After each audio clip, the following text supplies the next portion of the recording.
Nathan, welcome to Real Successful Fitness Businesses. You're actually number one, that you're the first person that I've actually recorded this with.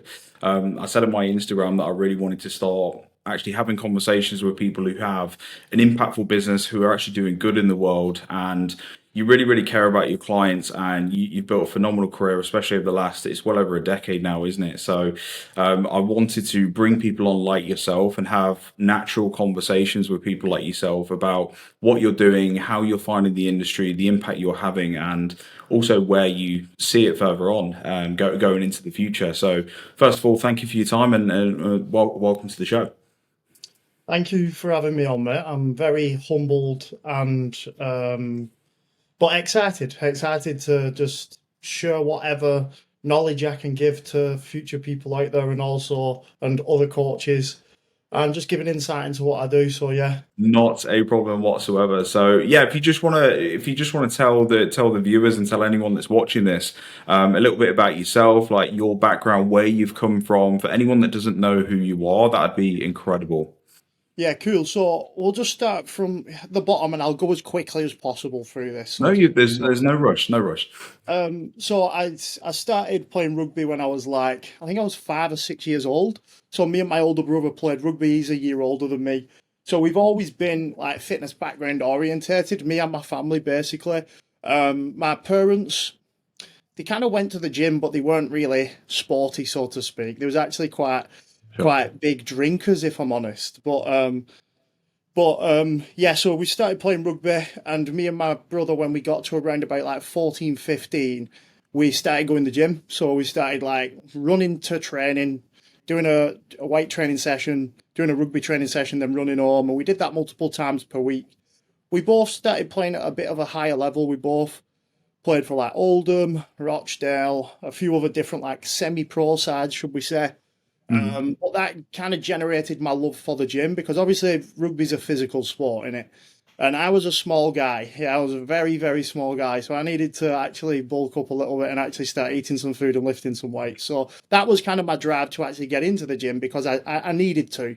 And then you kind of almost see it as like a little bit of a safe space, so to speak, where you just enjoy the progression. And Mhm. I've always been a type of person where I just enjoy progressing in whatever I do. Like I went to college and I did some A levels after I took my GCSEs. I didn't know what I wanted to do. If I'm completely honest, I didn't like go kind of like in having my mind I want to be in the fitness industry. I just kind of was like one of these people who didn't really know what they wanted to do. Just did some A levels, did okay at A levels, and then I ended up getting a job as an engineer, just a job because I think at the time there was a massive recession when I was like 18. So jobs were few and far between, and it was just about getting some money. And then from there, I made a rugby CV and I kind of sent it out to all different clubs in Australia, and I ended up getting a contract for a club in Australia, semi-pro side. So I moved over there when I was 19, Nice. and I went playing semi-pro rugby in Australia for 10 months. Then and throughout that period, because I didn't have no money when I was back home, like I'm not from money. Like my parents don't have money, they still don't today. They've literally just worked all their lives doing. I think my mum's a primary school teacher, my dad's a joiner. So it was just kind of like we was just like an average family, so to speak. We went on one holiday a year, yeah, and that was like down to Cornwall doing camping, and Yeah. then that was about it, yeah. So I've not really come from money. I've never really had money. So I literally didn't have anyone to kind of inject some money into me, so to speak, and support me in that way. So I knew I needed to survive myself almost and try and help my parents as much as I could do. And a big driving force for me was actually my mum, because my mum and dad split up when I was like 16. And my dad kind of got in a different relationship. My mum then had even less money because my dad used to support my mum to a certain degree in the family. Sure. And then I kind of took it upon myself that I needed to help support my mum. So that kind of gave me that drive almost to go, well, I need to make frigging more money here. Yeah. So how do I Yeah. do that? Yeah. So I followed my passion into fitness. And when I was in Australia, I know I'm going back and forth here. I hope you keep No, it. you're fine. You're fine.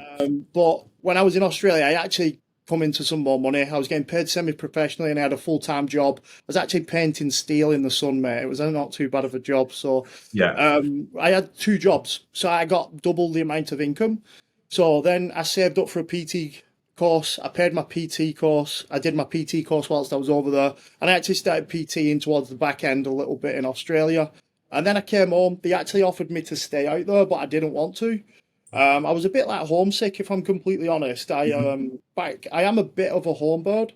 I think I was back then. I'm not as much anymore. I kind of want Yeah. to get out of this country a little bit more these days. But anyway, Yeah. so then after I'd done my PT qual, I went. I was a personal trainer at Exercise for Less when I was 19, and then I started building my own PT portfolio, so to speak. Brilliant. And then from there, I was at Exercise for Less for 6 months. And then I moved to a private gym in Wigan. So I seen a job come up. There was like an 10 to 12 week challenge type gym. And that was kind of the part of it that I loved, where I was like, I want to help people transform because, like, as a PT, you can go through all different avenues. You can be like sort of rehab specialist, a performance specialist, whatever. Yeah. And like, obviously, I didn't have no qualifications for them type of avenues. So I knew that I could help people in the body transformation realm. So I went, applied for that job, got that job. Then I started working my way up and became like a head trainer on the challenges. So like I'd handle like up to 50 different people on a challenge at one time, where they'd have like bi-weekly check-ins and they'd just kind of check in with me, etc. So that was where I earned my stripes, so to speak, because I did that for 7 years, where I was like a head trainer on the challenges for like 7 years. And that actually, going through that actually developed my philosophy for coaching, so to speak, for now. Because, for example, like the 8, 10, 12-week challenges, we know people got in shape and then 10 weeks after they was out of shape. Yeah. Yeah. Yeah. Exactly. Literally, that's what happened. Yeah. And I was part of that problem, mate. Yeah. And I hope my hands up and say that was me. I was part of that. You were the core. You were the core problem. Yeah, mate, exactly. But I'm righting my wrongs now, mate. So Yeah. obviously that kind of pushed me into taught me what I was doing wrong. Because obviously we'll go into this probably a little bit later, but a big thing that I do is reflect on every client that I have or have Mhm. had in the past and see what I could have done better or I could have like improved on. And that's what I've done subconsciously throughout my career, Yeah. because I was kind of thinking, what are these people missing? Why are they doing this? And I was like, because we're not teaching them the aftercare, so to speak. Yeah. So now the way that I coach it is about more aftercare as opposed to the before and after, Yeah. because the Brilliant. coaching brand that I now run, we kind of promote staying in shape forever as opposed to just getting there. Yeah, and I think everyone's going down this road now. Yeah, which Mhm. which is good, which is really Yeah. good, because it just shows that people are developing as coaches and they're realizing that in order to retain a client, you need to help them stay in shape forever. Correct. Yeah. Literally, yeah. Yeah. So then, kind of fast forward a little bit. After I'd done 7 years with JSB, that was the private gym I worked for. I then dropped the challenges because they kind of I didn't connect with them anymore. And I was like, I don't want to be part of that because the aftercare isn't there. Mhm. So I kind of like just said to the people who ran it were brilliant people, by the way. I'm not shitbagging them. They've actually changed into a High Rocks gym now. They're more performance based. But anyway, so then I kind of created, I went online in COVID and I created my own online business. I think it was called Body by MB at first. Yeah, but Body by Nathan Bevan. Yeah. Then it was like Nathan Bevan coaching. I rebranded a couple of times and it was just me on my own. And then was, I wanted to create a brand that wasn't me, that it was a Mhm. brand. Yeah. So I came up with the name Transcend Physique. Mhm. And transcend kind of means like we go beyond. Mhm. So that's another slang term for what transcend means. And the reason I liked that name is because I do believe that I go above and beyond for every single client. And that's what I want. For people who come into the program, I want to go, they do everything. Yeah, they go well out the way for every one of the clients. And that's what I do truly believe that we do. So when I created Transcend Physique, I obviously knew that because I was overrun with clients, I had like 60, 70, 80 clients, I think it was at the time, and I couldn't take on any more. Yeah. So I got a coach under me. So Dylan was my first coach. That he's been a coach of mine now for 2.5 years. Yeah, and then Brilliant. I've recently got another coach called Richard. So Richard is, I think I got Richard about a month ago. Hmm. So obviously now I'm full, Dylan's full, and now we try. Obviously Richard's on the brand as well. So that's kind of the way that Excellent. I've gone over the past Excellent. 10, 11, 12 years, mate. Yeah. Yeah, it's exciting. It's exciting, and also it's still early days in the industry as well. And I think this is a big misconception because I think you had those similar to me. You had those 7 years before the pandemic actually hit, obviously before you went online, which I think is so important. Being able to actually train people in person and see a physique develop in person and see the ups and downs of someone's mindset, someone's emotions, and see that physically in person. And obviously, you took that online. Just rolling back just a little bit, a couple of bits that I picked up on there, and a couple of questions I really want to ask you, which I think will be like really important. Yeah. The first one being, what made you get that personal training qualification in the first place? So you was in Australia, you were painting steel, you'd gone over there, you were earning a bit of money, you'd started to step up and provide for your mother, which is amazing, by the way. Did it stem from that? Was that the first kind of point in your life where you started to look after your mother, where it was like, I'm finding fulfillment and enjoyment looking after somebody else in my life? Was that part of it, or was there another reason that made you wanted to become a personal trainer? If I'm completely honest, mate, like, because I didn't, back then, I didn't know how much a personal trainer could make. I didn't have a clue. Yeah. So it wasn't, I couldn't say it was the money. Hmm. Like, looking back, I'm like, bloody hell, personal trainers can earn 50, 60, 70, 80K a year if they really want to. Yeah. Yeah. But back then, it wasn't about that. For me, it was that both my brothers are civil engineers. My dad's a joiner. They're all in kind of the construction industry.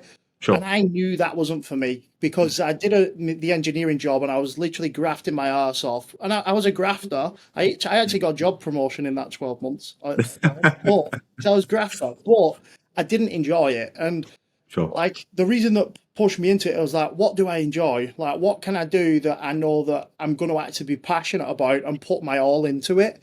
And Mhm. I knew that obviously I'd always trained. I'd trained since I was 15, so I'd done like 4 years consistent training. Then I'd done well on my own. I looked after my nutrition. I'd prepped my food. I did all the shit that we tell people to do. And I was just like, well, I'm passionate about this, so why not just go down this avenue and see where it takes me? It's kind Yeah. of where I kind of fell into it almost, but I had a passion behind it that drove me towards it. So then, kind of as a byproduct, it came where I was like, well, let's see if I can even just help my mum in a little way with this job. Yeah, Yeah, amazing, amazing. And obviously the industry has changed so much like since the pandemic. I mean, we've seen this massive surge now of people going online and a lot of personal trainers where they're getting the qualification and going straight online, or yeah, as we know, quite a lot of them don't even have a qualification and they're starting to yeah. coach people online. So what would you say has been the bit, obviously outside of that hands-on physical attention and care, that in-person attention and care, what would you say that some of the differences have been from the industry when like me and you started way back then, because we started around a similar time, to today, like people starting today? What would you say the biggest differences are? I'd say a big difference is what I've just spoke about. If I'm honest, where like back then I didn't have a clue how much money I'd make with this job, and I weren't too bothered about that. It wasn't about the money; it was about my passion to actually help people and do what I enjoy and I love. And I think the difference these days is people do see fucking pound signs, if I'm completely honest, which is Yeah. unfortunate to a certain degree because people realize that we'll probably come into this, but people don't understand that if you run a successful online coaching business, that it is frigging hard work. You Mhm. do have to frigging work hard and you have to wear multiple hats and you probably won't have as much time as you think. Yeah. Yeah, you probably won't. You can create time, of course you can. You can set boundaries 1,000,000%, but you probably won't have the life that maybe you're imagining where you just pull your laptop out whenever you want. Yeah, and you just do a bit of work and then you go and sunbathe or you go and travel here, you go and travel. It's not really like that, in my opinion. Yeah. And I think the way that it's changed is that the passion was there previous because there was no social media or very minimal. Like I don't even think I had Instagram at the time when I was became a No. PT. I think I just about got it, but I didn't use it. But then now, because Instagram's so freaking big and it's so like it's the main bulk of our online businesses, that people just see how successful people are doing. They're driving freaking awesome cars and buying awesome cars. That's one pet peeve of mine with online coaches. Whereas showing off awesome cars and stuff, I'm like, Yeah. just keep it to yourself, mate. But anyway, so people see that and they see the big successes and they then go, they kind of almost kid themselves, in my opinion, into going, well, I like fitness. Why can't I do that? Yeah. Yeah.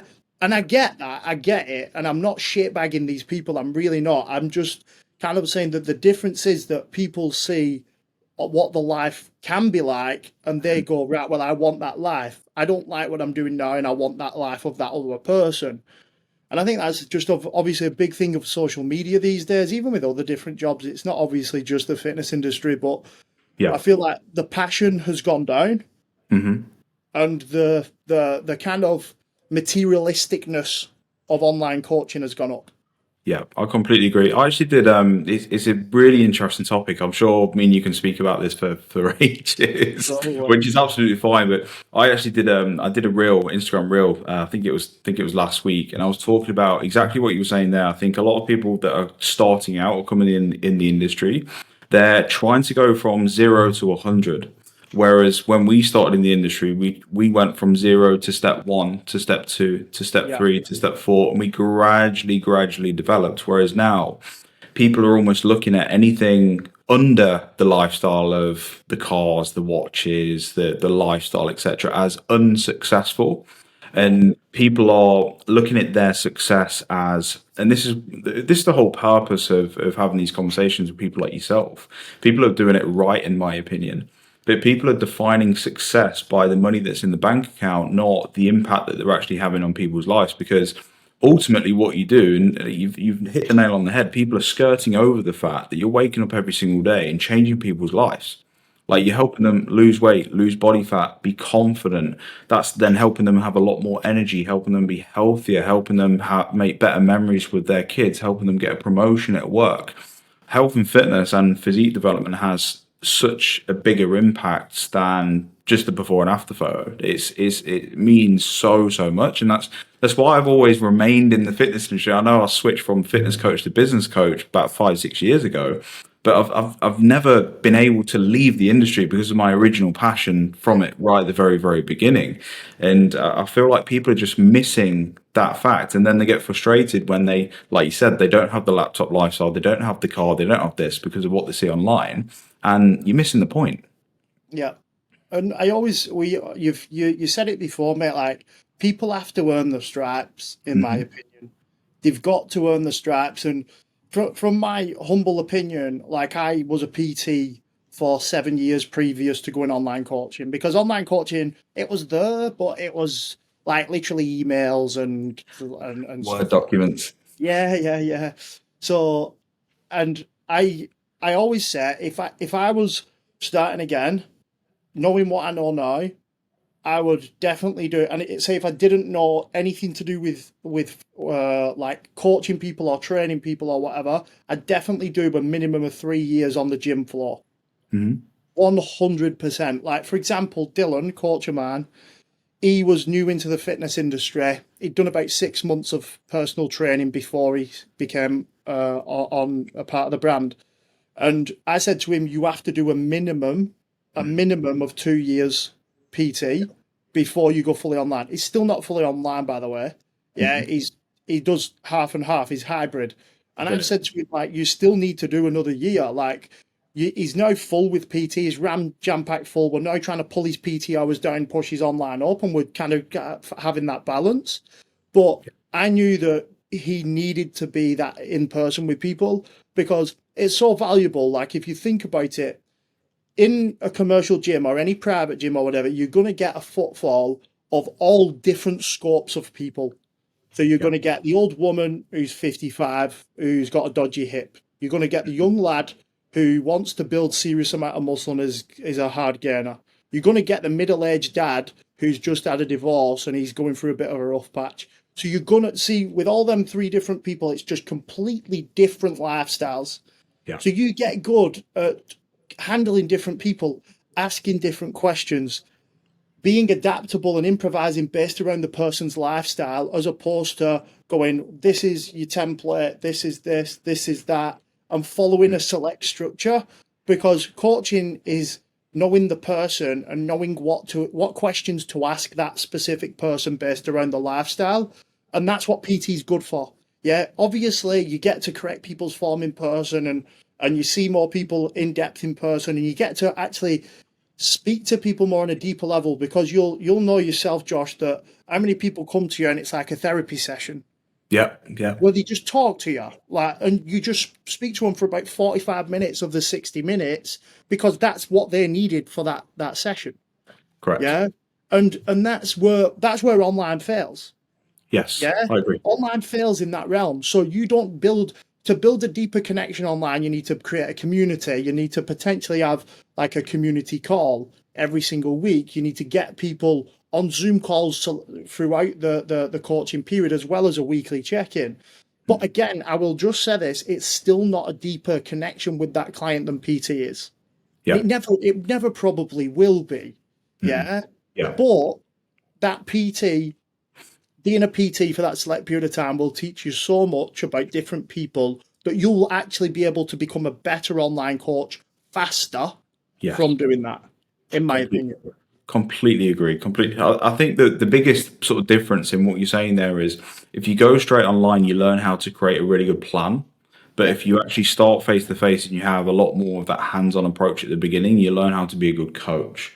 Yeah. And from experience, and I've had the privilege of working with well over 1,000 coaches now, and hearing their stories and being part of what they've been doing. The best online coaches have had some form of in-person experience, whether that's on the gym floor or even I've got some of my clients right now where they will meet their clients in person as an online coach, but they will meet them in person every month to train with them, to grab a coffee, to grab lunch. There's a lot more care and attention. This is something that even I did when I moved back from Spain. I always make sure that at least once a month I'm seeing a client at least in Yeah. person, because you build those relationships, you build those bridges, and it's so important. And I remember when I made the shift from face to face to online as well. I worked with like 40 plus like women. That was kind of like my niche. I kind of found that through the gym, and then I had like a bit of a reputation in that space. I was never like a bodybuilder or anything like that, but I actually found when I was developing plans, I would do a lot of kettlebell exercises because I would look at my client's gym, I would research the gym, like where the gym is at, and then I would actually plan in a lot of kettlebell exercises. And my client actually asked me at the time, why is there like so many kettlebell exercises? And I said, well, the kettlebells are in the cardio area and you're self-conscious right now. Yeah. Whereas I know that you won't consistently go in that gym, and therefore you're now getting the results. And you won't know that unless you've worked with people in person. 100%. So on a small scale, it's so important. So no, this is something that I really want to get out of you as much as possible. But like you've said there, your biggest piece of advice would be to hit the gym floor first if you were to start out today. So how would you get those first 10 to 20 in-person clients or online clients if you were starting out again today? Cool. So we'll start with in person. So I had the luxury of running 10 to 8, 10, 12 week challenges where the gym got people in. So I actually had a foot up on other people. But what I did do is I did group classes for the gym. So I think if your gym does group classes, make sure you do at least one class a week. Yeah. Because again, we've just spoke about building connection and with different people. In order to build connection, you need to have conversation. Yeah, of course. So you need to, obviously, if you run a class once or twice per week, you'll get regulars coming in. You'll build a connection with them people, and then eventually, 2, 3 months down the line, they'll ask you whether you're a PT, and they'll ask, well, maybe not whether you're a PT or whether you've got availability, and then they'll probably book in with you. So I would definitely, a big piece of advice is get onto group classes and do some form of group class. make sure your group class is exciting, it's engaging, it's high energy, it's what people enjoy, what the people want, and then you'll build deeper connections through that. Yeah. And then another bit of advice would be come in even when you're not PTing and definitely train at the gym that you work at. So then you can spot people, you can have just general conversations with people, even come in when you're maybe not actually PTing and just kind of sit at the reception desk, say hello to everybody who comes in, say goodbye to everybody who goes out, have a conversation with people at the desk. Because again, it's building conversation. It's making Yeah. an effort. It's going above and beyond, right? 100%, mate. Like you've got to do the things that you've got time to do because you'll have time to do them little things. Yeah, and yes, they're for free. Yes, you're not getting paid, but you've got to think about not about instant gratification. You've got to do things today that will pay dividend like further down the line, and that's what being a PT and online coach is about. Doing things that actually don't pay you right now, but maybe in 2-3 months' time they're going to. Yeah. Amazing. So like that's kind of in-person PT. In terms of online, start putting out content that one you enjoy but is personal to yourself. Two, that generates impact and gives people information and goes through like challenges that you've overcome. And three, think about the target audience that you want to target. Yeah. So like if your niche is, I'll use ours. So ours is basically male or female, who've trained for a few years but spun the wheels. They know what to do in the gym, but they wing the training sessions. They don't track the calories. They wing the calories, and they literally just try and wing everything, but they think they know everything. Yeah. Yeah. So By the time. that's our kind of niche, right? So you'll see from my Instagram that all my content is based around these people. Yeah. So I would kind of think about who's the target audience that you want to potentially target. Because if you're online, we'll kind of say that you've done some in-person training, Yeah. in-person coaching. So you probably know a bit more about your niche, who you want to coach, who you want to specifically target. Like Josh said, is it like 40-year-old females? So think about, say if it's a 40-year-old female, think about the pain points of the female, like what they struggle, what the barriers are, what they need to overcome. Yeah. Yeah. How you can help them overcome these through different information and from maybe past experience and past things that you've overcome and start writing content about these things. Yeah. Yes. So I would write down all different points about your niche, about the pain points, what they need to overcome, the different barriers that they'll encounter, different things about their lives. So if it's a 40-year-old female, then you could probably predict that maybe she's got children. Yeah. Mhm. So what are the barriers that the children are going to prevent? Like maybe she's going to snack on bits of the children's food every now and then. You could write a piece of content about that. Yeah. Yeah. So these little things and these things that are very, very specific to that target audience, you need to put your posts about. Yeah. So I would put a mixture of personal posts on yourself. So what your personal journey is, get people need to know you. If you're online and people don't know you, they ain't gonna buy from you. So you need to put stuff about yourself on your own personal journey, like Josh just asked me about mine. You'll see that at various points down my page. And then you want to put to target your niche with the content that you provide. And you also want to kind of put on different bits of information to give you authority. If people know that you're an informative person, you're well educated, then you're going to generate authority through your page, and people are going to buy. People buy from authoritative figures. Use Alex Hormozy. Yeah, fucking prime example. Yeah, everyone buys from Alex Hormozy because he's so freaking intelligent. And he literally targets his audience so frigging well, but everyone goes, I want to learn from this guy because he knows fucking shitloads about business. Mhm. Yeah. So you've Yeah. got to present yourself as that authoritative figure and go, why would I? Because I always use an example like if there was a coach who's newly into the industry and not putting any information out, and then there's me who's got 12-year experience and always putting information out, who's the average person going to go to? Yep. Sorry to say it's going to be me. Yeah. Because they'll see that I've got authority, I've got experience, etc. So you've got to generate and build that for yourself. Yeah. Correct. What creates authority to you? Backing up what you say you know. Yeah. Hmm. So you've got to, in my opinion, every coach should be doing some form of personal development, whether that's working on their own education, whether that's working on the mindset, whether that's seeing a therapist. I don't care. You've got to work on yourself, first of all. What is your biggest downfall at the moment? Is it that you don't feel as confident when you're coaching your clients, so it's education? Is it Yeah. that you struggle to control your emotions around when people are dropping off and getting people in? Maybe you need to work on your mindset or get a business mentor to help you. Yeah. So think about your biggest downfall, right? And work on that relentlessly until you feel confident in that area because that generates authority. Because for me, I've educated myself like so much over the past probably 6 years where I've invested over £100,000 into my own education without doubt. Yeah. And that's just created authority where now I believe that what I say on Instagram is frigging right. Hmm. And Yeah. that creates authority. But Yeah. why? Because if someone comments something and says that I'm wrong, I can back it up that why I'm potentially right in my opinion. And Yeah. that creates authority. What also creates authority is showing that you can get results. Yeah. Yeah. Yeah. Proving proof's in the pudding in it. You could say that you could put all the information in the world, but then you've not got one transformation on your page and you're a transformation coach. I'm afraid you're not a transformation coach, you're an information educator. Yeah. Yeah. So like actually working on yourself, but also then applying that to apply what you learn to your clients, to your page, to everything that you do, because that creates authority. Yeah, it's like baking a cake in it. You need all different ingredients to actually make the cake. Yeah. And them are just two main ones for me.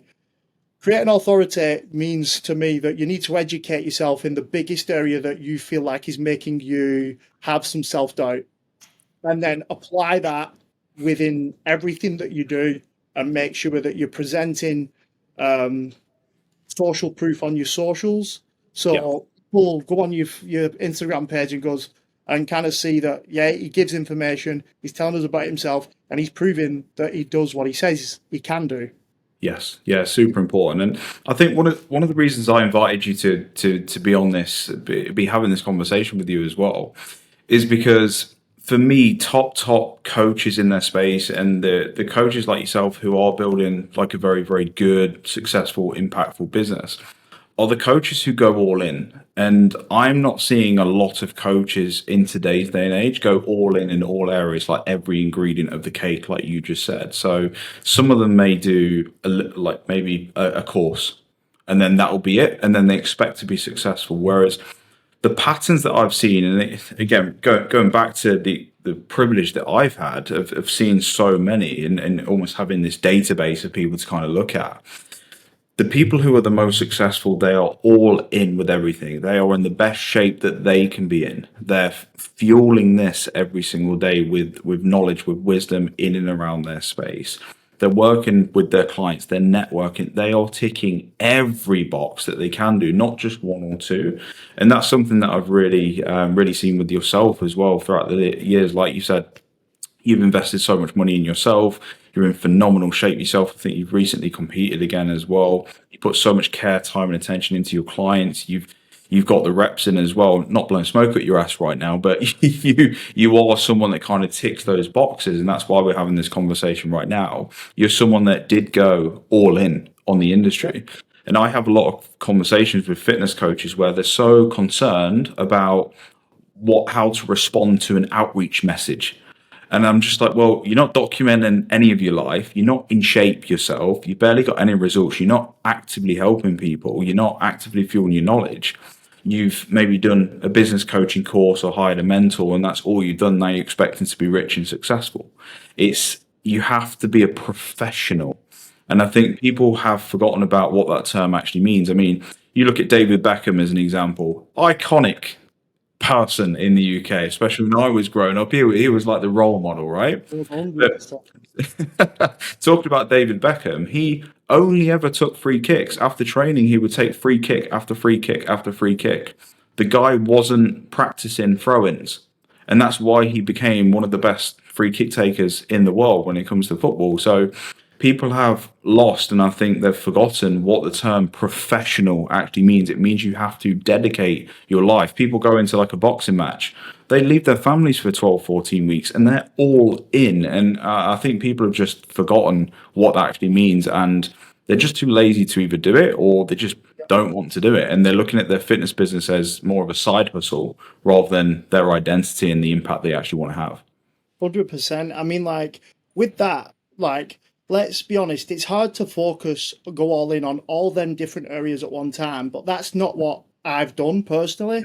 So, like, I did like probably 2 years ish solid on my education, where I probably invested a shit ton of that money that I said before in that 2 years. And I went Mhm. all in on my education. I was like, I ain't confident with gut health, hormones, internal health, blood work. I ain't confident with this stuff, and I know that this stuff plays a part. So I went all fucking in on that for 2 years straight. I learned, did like an hour of studying every single morning for 2 years straight, even on Sundays. Yeah, because I knew that one, I knew there was a gap in the market and I could see it. Yeah, I knew that if I could become a coach, what stands out from the rest, which is what people need to frigging do these days, because you don't want to be like everyone else. Mhm. Yeah, you've got to stand out. And to stand out, you have to go all in, like you just said, Josh, on a certain top area that will make you stand out. Yeah. Yeah. And normally it's the one that you're the shittest at. Yeah. Yeah. Yeah. Literally, it's like in the gym, in it, right? I need to train my arms. I never trained my arms for years because I couldn't be bothered training my arms. I didn't like training my arms.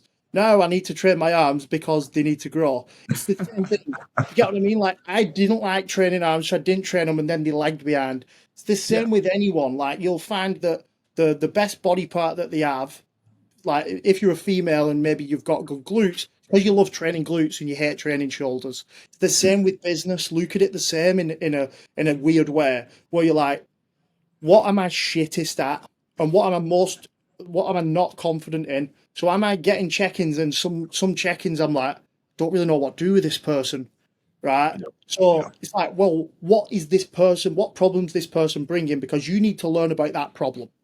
Yeah. Yeah. And you need to go all in on that problem so you're confident with coaching that type of person. Because if we go a bit deeper, then you're going to end up getting drop offs from them specific type of people. And to build a business, you need to retain your clients, not actually get more, which is Yeah. a big one. 100%. 100%. Investing in yourself, this is a topic that I want to touch on, because you briefly mentioned there that you've invested six figures into yourself, which is incredible. A lot of people don't do that. And I find that there's two types of people. There's people like yourself who invest to thrive, and you're driven and you just want to be the best, and you want to raise your ceiling. And then there's the people that try and hang on to every single penny that they've got. And I don't really find anyone in the middle. You're either one person or Yeah. the other. So what's your opinion on investing in yourself, and what would you say to the people that are, because let's face it, like we're not idiots. There's a tremendous amount of skepticism. There's a lot of business coaches and business mentors and people in my space, in my industry, that aren't really delivering a great service, and they're not getting a return on investment for the client. But what's your opinion today on investing in yourself from your experience, and obviously moving forward as well? And what would you say to coaches who are trying to hold on to every single penny that they've got? Yeah. Cool. So we'll start with the first one. So just about investing in yourself. So me personally, I think that every single person should, after the PT qual, should do some form of further education to do with coaching clients first. Yes. One without doubt, because if you invest in a business mentor, which we see a lot of people doing these days, they go from PT qual business mentor. Yeah, like, Yeah, actually, I'm that's gonna true. get clients. Yeah, it's like, Yeah. get me Yeah. clients, get me clients, get me clients. Yeah. And it's like, right, okay, that's cool. And I kind of get it to a certain degree, because you want more clients, you want more money, understandable. But then you will get clients if you hire a business mentor. They're going to help you get more clients, because, well, if they're a good one, because that's what they're designed to, that's what they're programmed to do. But what happens when you don't generate results with these people, and when they fall out the back door and then you've got a retention issue? What's that do to your confidence? Mhm. Plummets it, right? So then that makes you even less confident of a coach than you already was, because let's be honest, your PT qual teaches you absolutely naff all. Yeah. And a lot of coaches these days, I always say, a client knows this much. The average coach this day knows this much. Yeah, Yep. they know a Yep. tiny bit more than the client, right? Yep. So you'll only be able to get the client that like so far before you'll probably run into an issue where they don't justify paying the amount of money that they pay you anymore. Hmm. But in order to retain clients, you need to know more, a lot more than the client. You need to know how to be able to handle every single problem that comes through the door. You're not Yep. going to do that straight away, and that's okay. But that's worth further educating yourself on a different course, whether that to be do with training, nutrition, health, Yep. whatever. That is the number one thing that you should be looking at investing straight away as soon as you can do monetary wise, yeah, or financially, should I say. Hmm.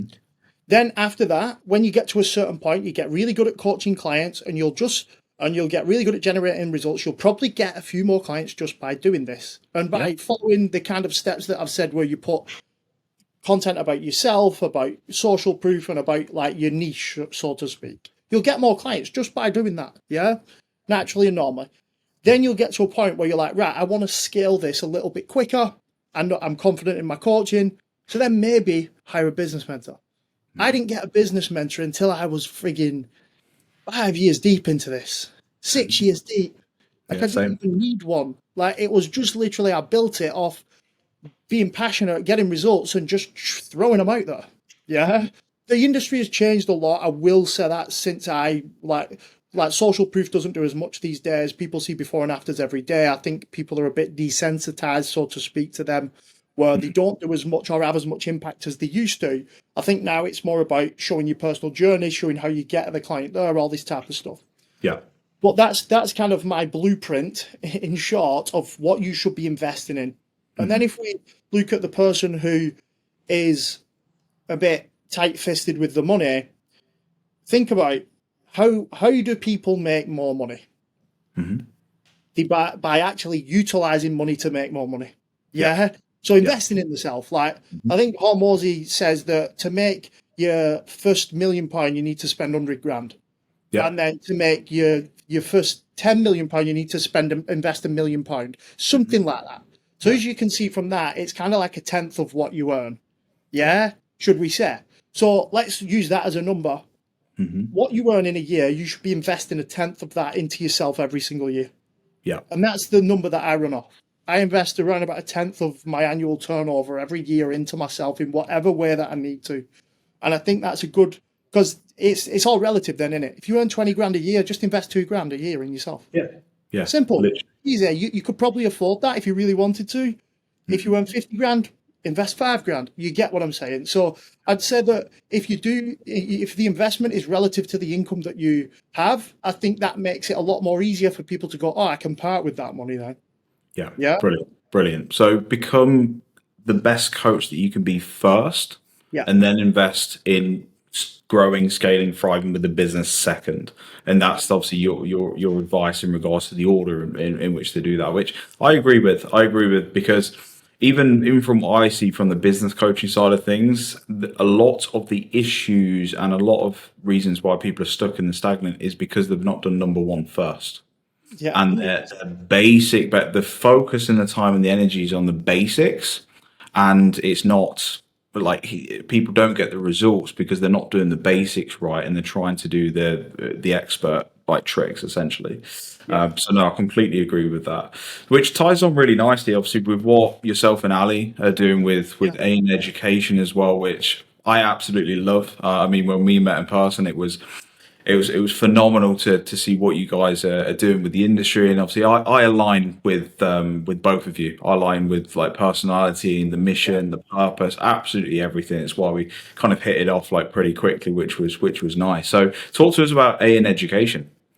Yeah. So me and Ali Fraser, we run a education company called AN Education, Ali Nathan Education, funny enough. Crazy. So yeah, very, very simple name. We're simple guys. We're simple guys. So the reason we created this at first, so I'll tell people what it is. Sorry. So it's basically we have two different models, and we have a 6 month mentorship, which is called the AM Pathway, where that is we get an influx or an intake of clients where we'll only take up to 15 people per intake, and we'll mentor them in a group coaching capacity for the 6 months, where we'll run 2 live calls a week. There'll be an education portal on all different topics, and through the live calls, one of them will be an advanced learning call, and the other one will be a case study call where we help you with your clients on that day. Yeah. So the reason we created this, sorry, and then the second model, sorry, I'm jumping the gun again. The second model is basically, it's called the AN Apprentice, and that's where anyone can join for £49 per month. And it's where there's a call a week with me and Ali on a Monday, and we literally will just learn you about the basics on that call, and we'll do this. This is just where you can join, come and go as you please. You can even just pay for a month and then leave if you wanted to see what it's like. There's no ties with that, and that ties into the AM pathway because we literally have 2 intakes per year. So like the next intake is on 2 weeks today. So it actually starts on the 4th or 5th of August, I think it is, which is 2 weeks today, which is a Wednesday. And the next one will be next February. So we only take on 30 people per year. Yeah. Obviously, there's an option to stay on afterwards, and there's a mastery call that we run and stuff like that. So them are the 2 kind of different sections of AN education. And the reason we created this was because of what we're speaking about here, basically. We knew that we could see that everyone was trying to get clients, but people can't keep them, basically. Yeah, or people are struggling with keeping them. People are actually struggling with the coaching element as opposed to the business element. Yeah. Where people are struggling to become good coaches, or they think that they are a good coach just because they can get a couple lads who've already got habits in good shape, or a couple females who've already got habits in good shape. What about when you're coaching the person who has no habits? Yeah. What about when you get the clients that come to you with problems where you need to ask them questions? Yeah. Like people, like I will say this, Josh, from actually doing an education and running 2 successful intakes. We've been going 12 months. We've just got our 3rd one, as I said. We've seen that a lot of coaches are information givers and not coaches. Yes. So a lot of coaches know blueprints, and they go, this is what you should be doing. You should be eating less food, blah, blah, blah. Why are you not eating less food? Like, why is Transactional. Yeah. Why is everything that I'm saying, why are you not doing this? Why are you not adhering? And it's like, the reason is because you're not asking the right questions. This is what we found, that people don't ask the right questions to people to actually get to understand the person. Everyone needs to be understood. Yeah. And if you don't understand your client and the problem, how the hell are you going to help them? So this comes through a lot of different, like the onboarding process, the check-in form, the check-ins that you actually do. And we go through all this through an education. We go how to onboard clients, how to run a successful check-in, how to deal with different problems. And we help you live on calls as well with this, along with our education portal. So that's an education. And yeah, that's why. Incredible. And I think that's it. It just shows the translation between the fitness coaching company and obviously the impact that you actually want to have. Obviously, that's why AN Education was created. So if any coaches obviously are watching this and they want to become the best coach that they can be, definitely check out AN Education. I'll probably put a link below. I'll get you to send me the link, obviously, to all the information in regards to that. And I'll put that below off the back of this video as well. So to kind of wrap things up, two questions that I'm actually going to ask you that I've got written here that are quite it will make you think. But what's the worst piece of advice that you've ever been given in your career?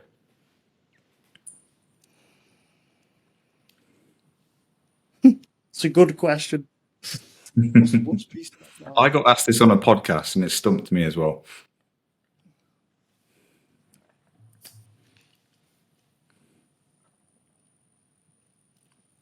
It's really stumped me, that.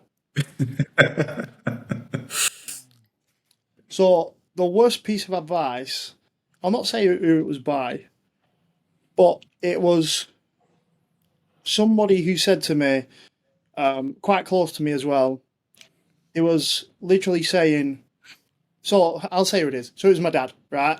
So my as I said, my brothers and my dad are in construction.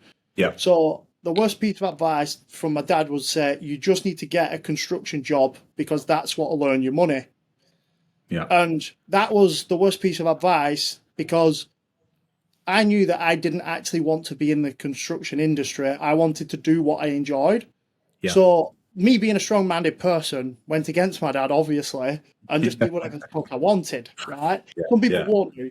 But that was the worst piece of advice because I knew that wasn't what I wanted to do. But you can translate that into anything. So if someone's giving you a piece of advice that actually goes against your values and what you value, then you should not take that advice because it's not there for you to take. So like a lot of people in the fitness industry were there's a lot of sheep out there, isn't there? Yes. Yeah. Where the followers and they don't stamp their own flag and actually said, this is what I stand for and this is my values and this is what I project. Yes. So if you're in the fitness industry, what you can take from that is don't be a sheep and don't follow what other people do just because it's gone right for them. Yeah. Do what you believe in and make sure that you stamp your own flag and your own authority on whatever you are passionate about, and that will have the biggest impact that you can on the people around you. Incredible. I love that. I love that. That really resonates with my last 12 to 18 months as well. So I was smiling as you were saying that. Honestly, Nathan, the amount of people that said to me when I started Momentum like 18 months ago, when we came back from Spain, I had so many people say, don't do one-to-one, build a group coaching model, scale it. You won't be able to take people on. I was like, it just doesn't align with me. Like I like to be hands-on, and every single word you were saying then, I was just kind of smiling and nodding my head in regards to that. And the way that I've took that bit of advice as well, and I take that with me, or maybe not a bit of advice or lack of advice, but it's like the DMing side of things. Like DMing does not align with me in any way, shape, or form. Like I am not the type of person who wants to pester people or look like I'm pestering people. So I don't DM. I've Yeah. built a business on not really DMing anyone. I did it for 6 months because I knew I needed to try it to go, nah, this is not for me. Yeah. Yeah. And I remember doing it thinking, oh no, I'm going against what I believe in here.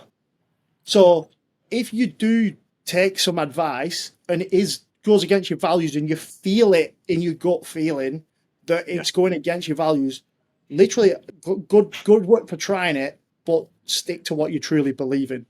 Brilliant piece of advice. And I think for any coach that's listening to this, listen to what Nathan's really saying here is it's stand on your own 2 feet. Like don't, if you see another coach that puts on their Instagram story, I'm looking for 5 guys, or you see them say, oh, fuck it, I'm giving away this, or they're saying that their door's shut in 2 minutes. And you're seeing all of these other coaches try these million different marketing tactics. What do you believe in and what do you actually stand by, and stay true to that is so important. That your USP is so important. And I think a lot of people have kind of missed that and have forgotten about having a USP. So I absolutely love that. And then my last question, what's the best piece of advice that you've ever been given in your life? If you could say to any fitness coaches watching this, any fitness coaches who are stuck, they're stagnant, they're struggling to create a successful fitness business, as someone who has one, what would that number one piece of advice be to them? So, kind of something that my mum's always said to me is, and this always stuck with me, is that everything's fixable, right? No matter what you go through, everything's fixable.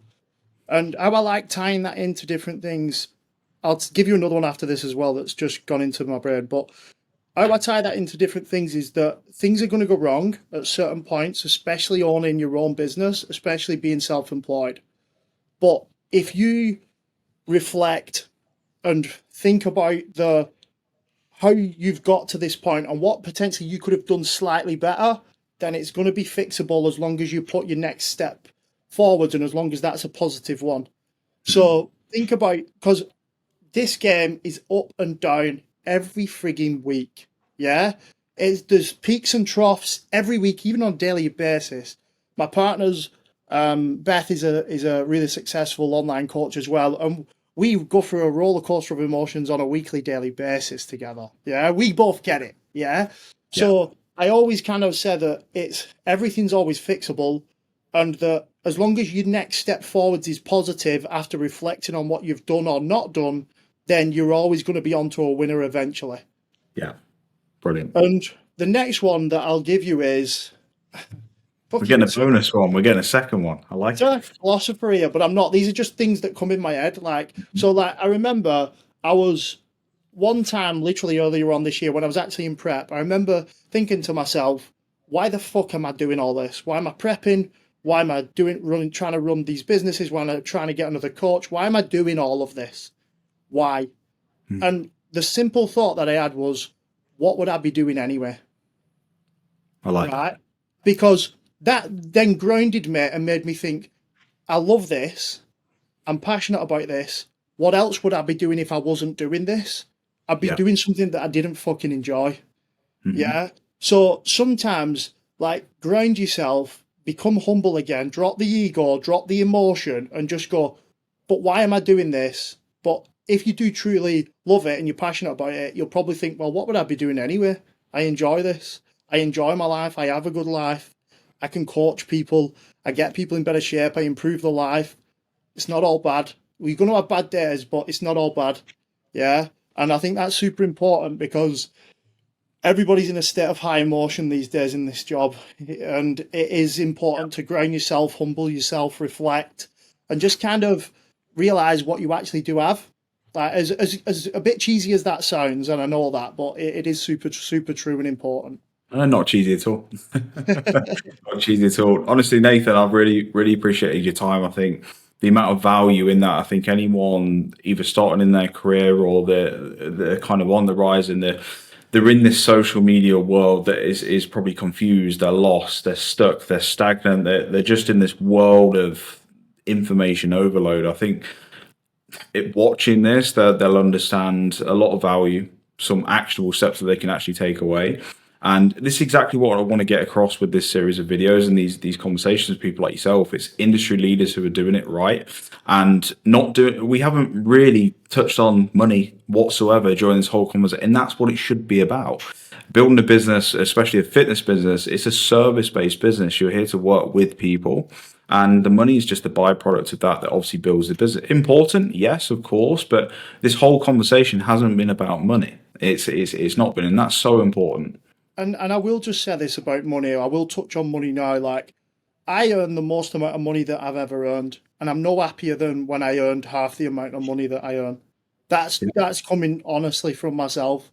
Like, I can't say that amount of money has made me X amount happier. It's not. It's a good milestone, but it's kind of like I would just be as happy as I am now if I earned half the amount of money. Yeah, The only happiness that it brings is that I do make more impact now, and I do touch more lives, and I now have the luxury of having two coaches what I can help mentor them so they can make more impact, so the yeah, brand makes more impact. That's probably the biggest driver, rather than actually money in the bank. And like you said, Josh, it's important, it's nice, but yeah, does it make me happier? I actually honestly can't say it does. yeah. Definitely not. Brilliant. Love that. Where can people find you? So on Instagram, Nathan_transcend. So my business is Transcend Physique. Also, if you want to follow AN Education, it's AN Education 23.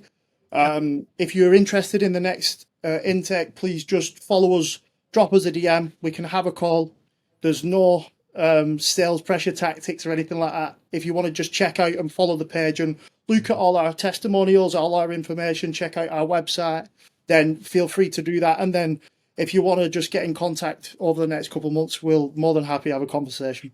Excellent. And that next intake goes live in 2 weeks. So I'll make sure that this is out ASAP to give Oh people yeah, time to watch it and take action. thank you. Otherwise, you have to wait another 6 months. Yeah, you will. I mean, you could join the apprentice, but that's normally for like 0 to 2 year old coaches. Just so you know, the AN pathway is like 2 to 5 years experience coaches. But we have had coaches on there who've only got a year experience as well. Just so you know. Brilliant, brilliant. Yeah, I'll put all links below. Obviously, this video will be on YouTube. I'll chop up some bits, obviously, for Instagram as well. But I'll put all the links below. And yeah, thank you for your time. Yeah, thank you, Josh. Appreciate it being on.